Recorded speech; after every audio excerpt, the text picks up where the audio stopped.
حضرت شیخ احمد مجدد الفسانی علیہ رحمہ فرماتے ہیں، جو شخص اپنے اوپر 10 چیزوں کو لازم کر لیتا ہے تو لازمی نتیجہ یہ ہوتا ہے کہ وہ متقی بن جاتا ہے۔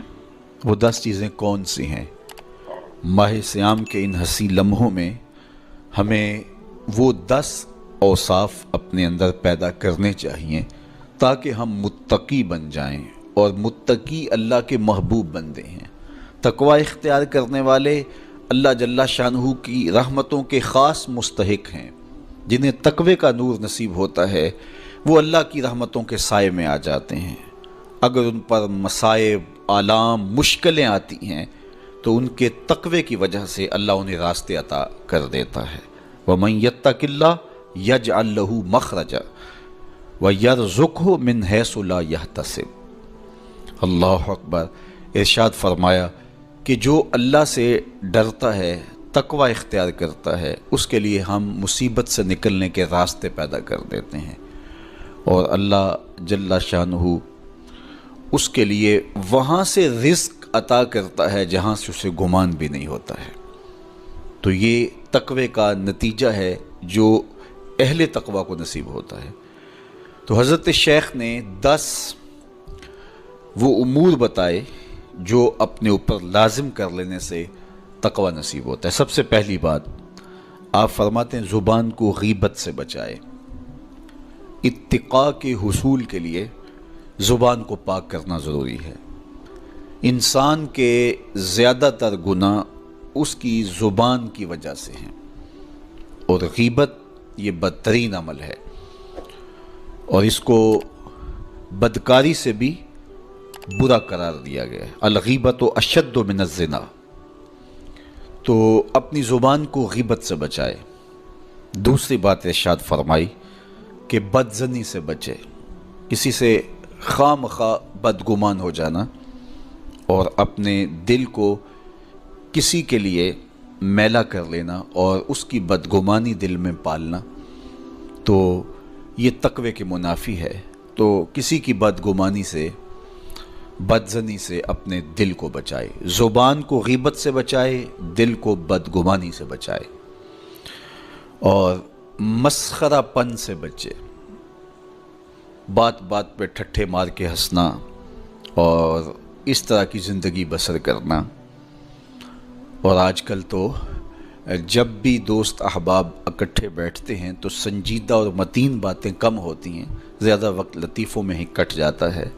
انسان کو خوش مزاج ہونا چاہیے، اس کی طبع میں شگفتگی ہونی چاہیے، لیکن شگفتگی، خوش مزاجی اور مسخرہ پن میں فرق ہے، اس کو سمجھنا چاہیے۔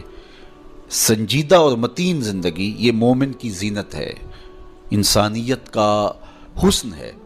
اس لیے تقوی کے حصول میں مانع ہے مسخرہ پن۔ اگر کوئی شخص متقی بننا چاہتا ہے تو اس کو سنجیدہ اور متین بننا ہوگا۔ طبیعت کی خوش مزاجی یہ معنی نہیں ہے، لیکن مسخرہ پن اور چیز ہے، اس سے روک دیا گیا۔ چوتھی چیز حضرت شیخ احمد فرماتے ہیں کہ اپنی آنکھ کو حرام سے بچائے۔ اپنی آنکھ کی حفاظت کرنے سے تقوی حاصل ہوتا ہے۔ جب آنکھ خراب ہوتی ہے تو دل خراب ہوتا ہے، جب دل خراب ہوتا ہے تو پھر پورا بدن خراب ہو جاتا ہے۔ اس لیے وہ دروازہ جو کھلا ہے اور اس سے بدی شر اندر اتر رہی ہے، اور پھر اس سے آپ کا سارا نظم ہستی برباد ہو رہا ہے، تو اس دروازے کو بند کریں۔ تو اپنی آنکھ کو حرام سے بند کریں۔ پانچویں چیز ارشاد فرمائی ہمیشہ سچ بولے۔ جھوٹا شخص کبھی متقی نہیں ہو سکتا۔ اتقاء کے حصول کے لیے اپنے آپ کو سچ کا خوگر بنانا ہوگا۔ سچ کے بغیر کبھی نہ بولیں۔ جھوٹ بولنے والے کی زبان سے شر پھیلتا ہے، اور جب کوئی شخص جھوٹ بولتا ہے تو حدیث پاک میں آتا ہے اس سے بدبو نکلتی ہے، جس کو عام لوگ تو نہیں سونگھ پاتے، لیکن اللہ کے فرشتے 1 میل دور پیچھے ہٹ جاتے ہیں۔ تو مومن سچا ہوتا ہے، مومن جھوٹا نہیں ہوتا، اور تقوی کے اصول کے لیے سچ شرط ہے۔ چھٹی چیز ارشاد فرمائی ہر حال میں اللہ کا احسان مانے۔ جب کوئی بھی انسان پر بہتری آئے تو اس وقت یہ کہے کہ یہ میرے رب کا احسان ہے کہ مجھے یہ حاصل ہوا ہے۔ بہت سارے لوگ اپنی محنت کا نتیجہ قرار دیتے ہیں کہ یہ میں نے کیا تو اس کے نتیجے میں یہ ملا۔ بسا اوقات آپ کتنا سیدھا کام کر رہے ہوتے ہیں، کتنی محنت کر رہے ہوتے ہیں، لیکن نتیجہ اس کے برعکس آ رہا ہوتا ہے۔ سیدنا علی المرتضیٰ رضی اللہ تعالیٰ عنہ فرماتے ہیں میں نے اللہ کو اپنے ارادوں کی شکست سے پہچانا، تو یہ اس کی کرم نوازی ہے کہ اس نے ایسا کر دیا۔ صحت میرا کمال نہیں، یہ اللہ کی عطا ہے۔ علم میرا کمال نہیں، یہ اللہ کی عطا ہے۔ لہجوں کی خوبصورتی یہ اس کی عطا سے ممکن ہے۔ اس نے آنکھوں میں روشنائی رکھی، اس نے توفیق عمل نصیب فرما دی، اس نے اچھائی کی راہوں پہ گامزن کیا، ماہ صیام میں روزہ رکھنے کی توفیق ہوئی، صلاۃ التراویح میں حاضری کا موقع میسر آیا، دیگر صالح اعمال تلاوت کلام مجید نصیب ہوئے، تو مت سمجھے کہ یہ کوئی میرا کمال ہے۔ اللہ کا احسان مانے گا تو غرور پیدا نہیں ہوگا، تکبر پیدا نہیں ہوگا۔ تو ہر حال میں اللہ کا احسان مانے، جو بھی خیر اس کو ملے وہ کہے یہ میرے رب کی طرف سے ہے، اور اگر اس کا کرم نہ ہوتا تو یہ عمل مجھے نصیب نہ ہوتا۔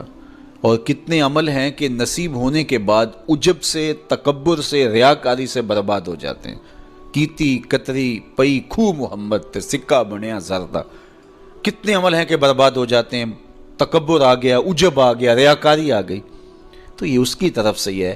تو جب یہ کہے گا تو عجب، تکبر، غرور کچھ پیدا نہیں ہوگا، تو پھر عمل قبول ہوگا اور انسان تقوی کی منزل تک پہنچے گا۔ ساتویں چیز، اپنا مال راہ حق میں خرچ کرے، ناحق راستے پر ایک درہم بھی خرچ نہ کرے۔ کمایا ہوا مال راہ حق میں خرچ کرنے سے اتقاء کی دولت نصیب ہوتی ہے۔ اللہ قیامت کے دن بندے کے قدم اپنے حضور سے ہٹنے نہیں دے گا جب تک اس سے 3 سوال نہیں کر لے گا۔ ان میں سے ایک سوال یہ ہوگا کہ مال کمایا کہاں سے، مال خرچ کہاں کیا۔ جس طرح مال حلال کمانا ضروری ہے، مال کو جائز جگہوں پہ خرچ کرنا بھی ضروری ہے، حق کے راستے پہ خرچ کرنا بھی ضروری ہے۔ اس لیے یہ اپنی طبع کے اندر لازم کر لے کہ کبھی بھی اس کا مال کسی ناجائز اور فضول کام میں خرچ نہ ہو، راہ حق میں اس کا مال لگے۔ 8ویں چیز، نفس کے لیے کبھی بڑائی بلندی نہ چاہے، اس سے طبیعت میں سرکشی آئے گی اور تقوی کے راستے میں یہ عمل مانے ہے۔ اور نمازوں کی حفاظت کرے۔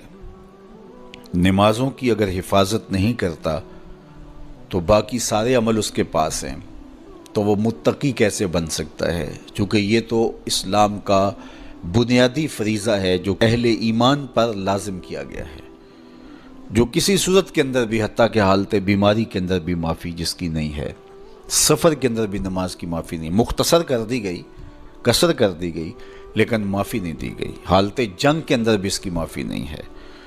تو نمازوں کی محافظت کرے۔ اور 10ویں چیز، حضرت شیخ فرماتے ہیں عقیدوں کی صحت کا خیال رکھے، اپنے عقیدے، اپنے نظریات خوبصورت رکھے۔ Subscribe now and press the bell icon. Never miss an update.